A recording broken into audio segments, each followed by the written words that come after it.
The media wants you to believe that the WNBA is in a golden era of peace and prosperity. But if you look at the digital footprints left behind by the league's biggest stars over the last 48 hours, the reality is much more explosive.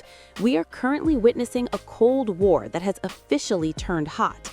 While the cameras were fixed on the standard highlights of the 2025 season, a much more calculated game of chess was being played in the shadows of locker rooms and private group chats.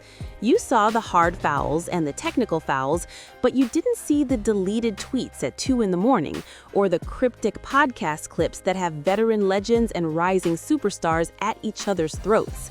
Tonight, we are pulling back the curtain on the real timeline of the WNBA's most toxic year yet.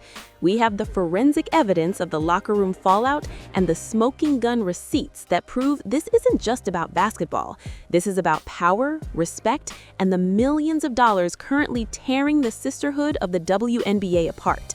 Look at this deleted reply from a prominent veteran just minutes after the All-Star rosters were announced. She didn't just disagree with the selection, she questioned the very soul of the new era. This is the hidden truth behind the headlines. And once you see the full picture, you will never look at a pre-game tunnel walk the same way again. To understand why the league is currently a powder keg, we have to look at the hierarchy of the old guard. For decades, the WNBA was a tight-knit circle of athletes who played for the love of the game and a fraction of the salary they deserved. Then, the 2024 and 2025 draft classes arrived, and the world changed overnight. The influx of massive endorsement deals for players who hadn't yet set foot on a professional court created an immediate rift. We are talking about veterans with multiple championship rings looking at rookie bank accounts that dwarf their own career earnings. This isn't just jealousy, it is a fundamental shift in the league's DNA. The friction started at the 2024 draft, but it reached a boiling point during the recent CBA negotiations. While the public sees a united front for better pay, the private reality is a battle over who gets the biggest slice of the new pie. If you look at the body language during the last players' union meeting, sources say the room was physically divided by age. On one side, you had the legends who fought for the charter flights, and on the other, you had the rookies who walked into those flights on day one. Let's talk about the specific incident that set the internet on fire this week. When a high-profile rookie was leveled by a veteran during a routine transition play, the broadcast called it a welcome to the league moment. But the forensic social media data tells a different story. 3 hours before tip-off, that same veteran liked a series of posts on X that called the rookie a product of media hype. This wasn't a basketball play, it was a premeditated statement. When you analyze the body language on the bench afterward, you see teammates looking away, not offering a hand, and the chilling silence of a locker room divided. The veterans feel like they built the house, and the rookies are just walking in and rearranging the furniture without asking. We have to look at the micro-expressions in the post-game interviews. When asked about the foul, the veteran didn't just give a standard answer, she smirked. That smirk is a piece of evidence that tells you there is a deep-seated resentment regarding the amount of media coverage the new class is receiving, while the reigning champions are relegated to the secondary broadcast channels. The roots of this animosity actually go back much further than the professional level. To truly understand the beef between the league's top 2 young stars, we have to go back to their NCAA tournament matchups. The disrespect didn't start in the WNBA, it was forged in the fires of college rivalries, where personal insults were traded under the guise of competitive spirit. We have tracked the history of these two players, and the pattern is clear, from the infamous gestures on the national stage to the subtle snubs during Team USA training camps. There has never been a moment of genuine peace. During the most recent national team camp, a source leaked that the two refused to share a court during optional shoot-arounds. The media tried to spin it as different schedules, but the receipts show they were in the building at the same time, just 30 feet apart in total silence. This traces back to a specific recruiting battle 4 years ago. One one player felt the other was handed a starting spot, while she had to grind in the shadows. That resentment hasn't faded. It has only been magnified by the bright lights of the professional stage and the pressure of being the face of a multi-billion-dollar expansion. Now let's look at the podcast trail. In the WNBA, players have found their voices through independent media, and that is where the real shade is thrown. On a recent episode of a popular player-led podcast, a former MVP spent 10 minutes talking about the importance of paying dues. While she didn't name names, the timing was impeccable. It came just 24 hours after a rookie signed a multi-million-dollar deal with a luxury fashion brand. The veteran's tone wasn't just critical, it was dismissive. She used phrases like social media stars and basketball influencers to describe the new wave of talent. This is the forensic evidence of a culture war. The veterans are using their platforms to gatekeep the game, while the rookies are using their massive following to bypass the traditional power structures entirely. If you listen closely around the 15-minute mark, you hear her mention how certain players haven't felt the pain of the bus rides or the low-budget hotels. This is a direct shot at the silver spoon narrative being pushed against the new stars.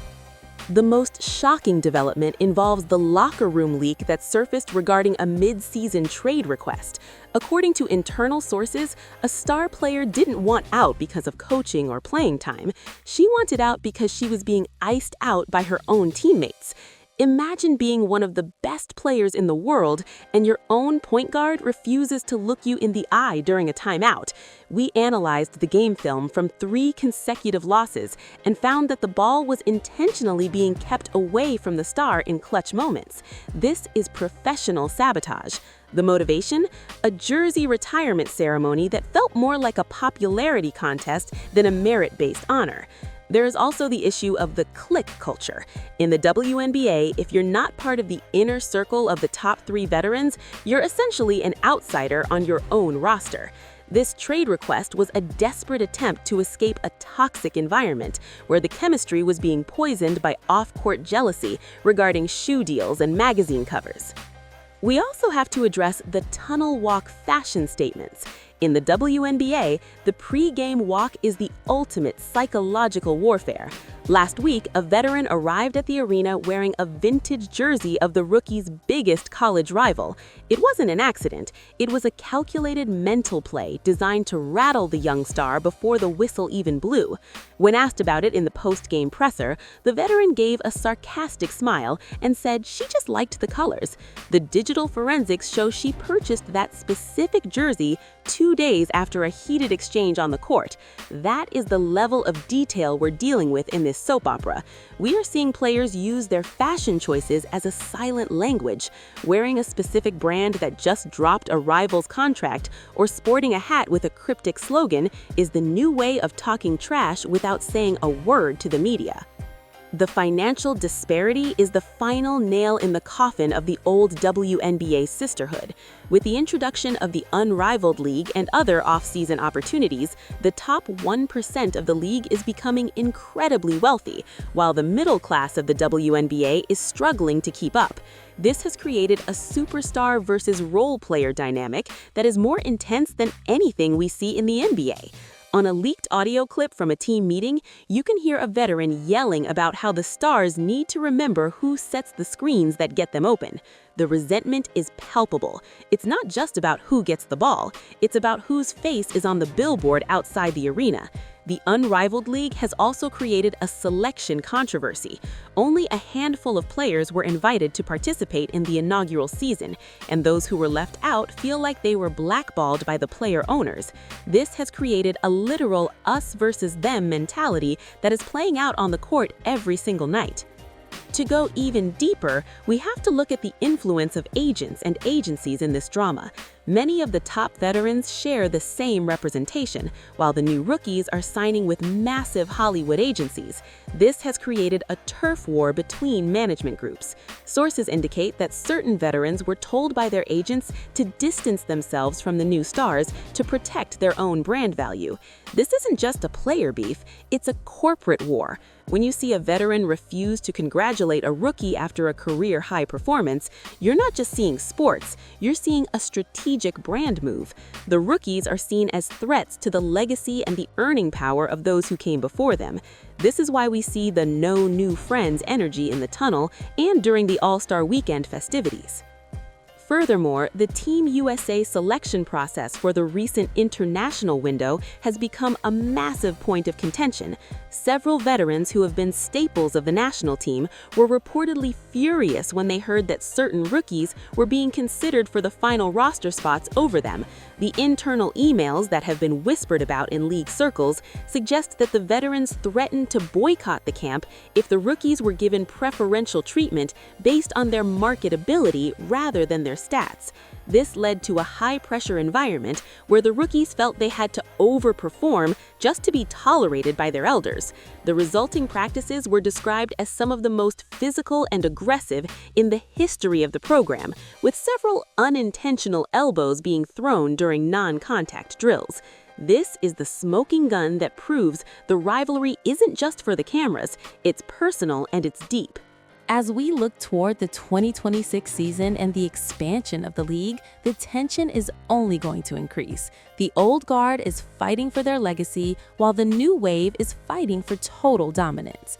We are predicting that at least 2 major superstars will refuse to play together by the time the next All-Star break rolls around.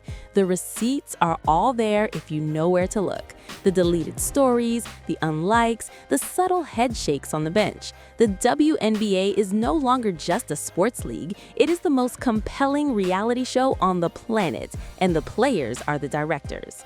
We are even seeing reports of vet taxes being taken to the extreme, where rookies are forced to perform tasks that go far beyond standard hazing. This is about establishing a pecking order in a league where the financial pecking order has already been flipped upside down.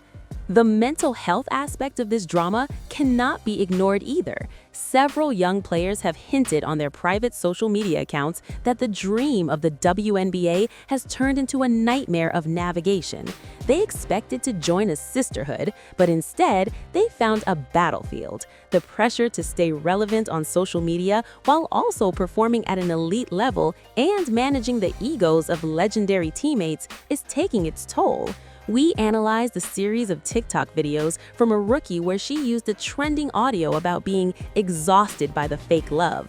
This is a clear shot at the public displays of unity that happened during the nationally televised games versus the icy silence that happens when the cameras are off. The digital footprints don't lie. In the end, the hidden truth is that the WNBA's growth has come at a cost. The intimacy of the league has been replaced by the high-stakes pressure of a global brand. The sisterhood has been fractured by the very success they all prayed for. You can see the fallout in every hard foul and hear it in every no comment at the podium. This is the reality of the WNBA soap opera. It is messy, it is petty, and it is the most entertaining thing in sports right now. If you want to know what's really going on in the locker room, stop watching the scoreboard and start watching the sidelines. The truth is being spilled every single day. You just have to be willing to look at the evidence. We will continue to track the deleted tweets, the podcast slips, and the tunnel walk shade to bring you the full story that the mainstream media is too afraid to tell. This is the new era of the W, and it is anything but quiet. The bridge between the NCAA and the pros has become a highway of drama, and we are just getting started. Every foul has a history, every tweet has a motive, and every silence has a price. Looking forward, we expect to see more of these unfiltered moments as the players realize that their personal brands are just as valuable as their team's success. The veterans will continue to protect their territory, and the rookies will continue to push the boundaries of what is acceptable. This clash is the engine that is driving the league's popularity, and while it might be hard for the players to navigate, it is gold for the fans who love the deep dive investigations. The WNBA has moved from the sports section to the front page of pop culture, and with that move comes the scrutiny, the drama, and the receipts. We are here to document every single bit of it. The next time you see a veteran give a rookie a hard screen, remember it isn't just a play, it is a chapter in the greatest soap opera currently running. Pay attention to the bench reactions, pay attention to the Instagram likes, and most importantly, pay attention to what they don't say when the microphone is in their face. That is where the real story lives.